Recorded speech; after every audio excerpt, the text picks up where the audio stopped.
Hello दोस्तों, मैं हूँ रूपाली और आप हैं मिडनाइट मिस्ट्रीज में। आज हम बात करने जा रहे हैं एक ऐसी हवाई दुर्घटना के बारे में जिसने पूरी दुनिया को हिलाकर रख दिया था। जापान के टोक्यो शहर से उड़ान के महज 15 मिनट बाद 24,000 फीट की ऊंचाई पर उड़ रहे जापान एयरलाइन बोइंग 747 प्लेन में हुआ जोरदार धमाका। धमाके से उड़ गया प्लेन का पिछला हिस्सा। एक बेजान पत्थर की तरह आसमान से गिरते हुए प्लेन में सवार 524 लोगों की जिंदगी लगी दांव पर। मौत को साक्षात अपने सामने देखकर भी पायलट कैसे बहादुरी से इस बेकाबू हुए प्लेन को काबू करने की हर संभव कोशिश करते रहे। जापान के फ्लाइट 123 के साथ हुए इस हादसे से जुड़ी सभी जानकारी के लिए बने रहिए हमारे साथ। 12 अगस्त 1985 जापान एयरलाइंस की फ्लाइट 123 टोक्यो इंटरनेशनल एयरपोर्ट से ओसाका के लिए शाम 6 बजे उड़ान भरने वाली थी। इस फ्लाइट में 509 पैसेंजर और कुछ 15 क्रू मेंबर सवार थे। प्लेन ने शाम के 6:12 पर टेक ऑफ किया। सब कुछ ठीक चल रहा था, लेकिन उड़ान के 12 मिनट बाद ही अचानक से कुछ टूटने की जोरदार आवाज सुनाई दी, मानो जैसे प्लेन में बम ब्लास्ट हुआ हो। न्यूयॉर्क टाइम्स के मुताबिक उस समय फ्लाइट में 3 पायलट मौजूद थे। 50 वर्षीय कैप्टन मसामी टाकाहामा मुख्य पायलट थे। वहीं 39 वर्षीय first officer Yutaka Sasaki radio communication के लिए थे, जबकि 40 वर्षीय फर्स्ट इंजीनियर हिरोशी फुकुदा तकनीकी तौर पर कैप्टन की मदद करने के लिए थे। जैसे ही ब्लास्ट की आवाज आई, तीनों पायलट चौंक गए। तभी एक और धमाके की आवाज फिर से आई। कैप्टन मसामी ने चेक किया कि कहीं इंजन में कोई गड़बड़ी तो नहीं, लेकिन इंजन तो बिल्कुल सही था। अब वो आवाज किस चीज की थी, इसका पता लगा जा ही रहा था कि अचानक कॉकपिट से अलार्म बजने लगा। ये अलार्म कॉकपिट के एयर डिकम्प्रेशन का था। दरअसल प्लेन के कैबिन के अंदर कहीं से तो हवा बाहर निकल रही थी, इसलिए प्लेन के अंदर हवा का कंप्रेशन मेंटेन नहीं हो रहा था।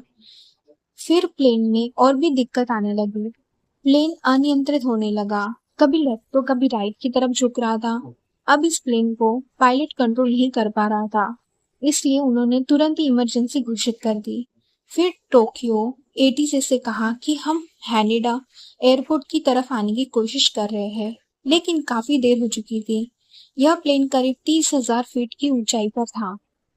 इतनी ऊंचाई पर हवा सांस लेने लायक नहीं होती। ऊपर से प्लेन के अंदर जितनी भी प्रेशराइज हवा थी, वो भी तेजी से बाहर निकल रही थी। प्लेन में ऑक्सीजन मास्क तो थे, लेकिन वो भी कुछ ही मिनट तक ऑक्सीजन दे सकते थे। लाचार पायलट प्लेन को बचाने की लाख कोशिश करता। अब यह प्लेन कभी ऊपर उठता तो कभी नीचे जाने लगता, कभी लेफ्ट तो कभी राइट तरफ झुकता। प्लेन पूरी तरह पायलट के कंट्रोल से बाहर हो चुका था।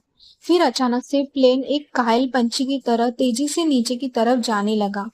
एटीसी बार बार कहता रहा कि आप गलत दिशा में जा रहे हैं, उस दिशा में एक बहुत बड़ा पहाड़ है, उधर मत जाओ। आपको प्लेन इतना नीचे आ चुका है कि आप पर्वत से टकरा सकते हैं। लेकिन पायलट बस यही कहता रहा, यह प्लेन पूरी तरह कंट्रोल से बाहर है, हम चाहकर भी कुछ नहीं कर सकते, क्योंकि प्लेन का हाइड्रोलिक सिस्टम पूरी तरह फेल हो चुका है।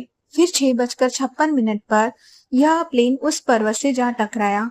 प्लेन के टकराते ही वह सैकड़ों टुकड़ों में बट गया और उसके अंदर के लाखों गैलन फ्यूल वहां आग लग गई। कुछ ही सेकंड्स में आग इतनी फैल गई कि जिन लोगों की जान क्रैश से बच भी गई थी, वो जलकर मारे गए। टकराव के तुरंत बाद ही यह प्लेन एटीसी की रडार से भी गायब हो गया। घटनास्थल से कुछ ही दूर पर यूएस एयरफोर्स ने अपना बेस कैंप बनाया था। धमाके की आवाज सुनकर यूएस एयरफोर्स ने एक हेलीकॉप्टर को घटनास्थल के पास भेजा। इसके साथ ही उनकी रेस्क्यू टीम भी मदद करने के लिए तैयार थी। लेकिन टोक्यो एटीसी ने यूएस एयरफोर्स की रेस्क्यू टीम को यह कहकर रोक दिया कि यह हादसा टोक्यो में हुआ है, इसलिए आप इसमें दखल अंदाजी ना करें, क्योंकि एटीसी रेस्क्यू के लिए पहले अपने एक हेलीकॉप्टर को वहां भेजा, लेकिन 20 मिनट तक ढूंढने पर भी उन्हें वह जगह नहीं मिली। यहाँ यह घटना हुई थी, इसलिए रेस्क्यू टीम का हेलीकॉप्टर वहां से चला गया और वापस जाकर यह कह दिया कि इस हादसे से सभी मारे गए हैं। रात भर फिर टोक्यो एटीसी ने कोई भी रेस्क्यू टीम वहां नहीं भेजी। वह सुबह सुबह होने का इंतजार कर रहे थे, लेकिन वह उनकी सबसे बड़ी गलती थी। दरअसल घटनास्थल में कोई लोग जिंदा थे, वे गंभीर रूप से घायल थे। उन्हें एक उम्मीद थी कि उनका रेस्क्यू कर लिया जाएगा, लेकिन वो गलत थे। सुबह तक कोई भी रेस्क्यू टीम वहां नहीं पहुंची, जिस कारण कई लोगों की जान समय समय पर न मदद मिलने से हो चुकी थी। इस बात का खुलासा तब हुआ जब शव का पोस्टमार्टम किया गया। डॉक्टर ने बताया कि कुछ लोगों की मौत रेस्क्यू के चंद घंटे पहले ही हुई। अगर उनका रेस्क्यू समय पर कर लिया जाता, तो शायद वो बच जाते। गार्डियन के मुताबिक इस हादसे में कुल 4 लोगों को ही बचाया जा सका। जिन लोगों की हादसे में जान बची, वो चारों महिला ही थी। बाकी इस हादसे में 524 लोगों में से 520 लोगों की दर्दनाक मौत हो गई। इस हादसे में टोक्यो एटीसी की सबसे बड़ी लापरवाही थी। कई सवाल खड़े हुए। आखिर क्यों उन्होंने ये यूएस एयरफोर्स को जाने से रोका, जबकि उन्हें घटनास्थल की लोकेशन पता थी? क्यों टोक्यो एटीसी के हेलीकॉप्टर ने ढंग से लोकेशन को नहीं ढूंढा और सुबह होने का इंतजार किया? बाद में इस बात की जांच की गई, आखिर ये प्लेन हादसा क्यों हुआ, कैसे हुआ। इन्वेस्टिगेशन टीम ने पता लगाया कि प्लेन में 2 धमाके हुए थे। पहला धमाका प्लेन में एक छेद हो गया, जिससे हवा बाहर आने लगी। दूसरा धमाका तब हुआ जब प्लेन की टेल टूटकर अलग हो गई। जांच में पता चला कि प्लेन ढंग से मेंटेनेंस नहीं किया गया था। जबकि इन्वेस्टिगेशन टीम जांच के लिए मेंटेनेंस टीम के पास गई, तो एक बड़ा सबूत हाथ लगा। दरअसल हादसे से 7 साल पहले ही इस प्लेन की टेल में कुछ दिक्कत आई थी। उस समय पायलट ने जैसे तैसे प्लेन को लैंड करवा दिया था। हालांकि उस हादसे में किसी की जान नहीं गई थी, लेकिन प्लेन को मेंटेनेंस के लिए भेज दिया गया था। मेंटेनेंस टीम ने उसे रिपेयर तो किया, लेकिन ढंग से नहीं। टेल के हिस्से में 3 प्लेट की जगह सिर्फ 2 प्लेट ही डाली गई थी। जॉइंट को भी ढंग से नहीं जोड़ा गया था, जिस कारण यही दिक्कत आनी शुरू हुई।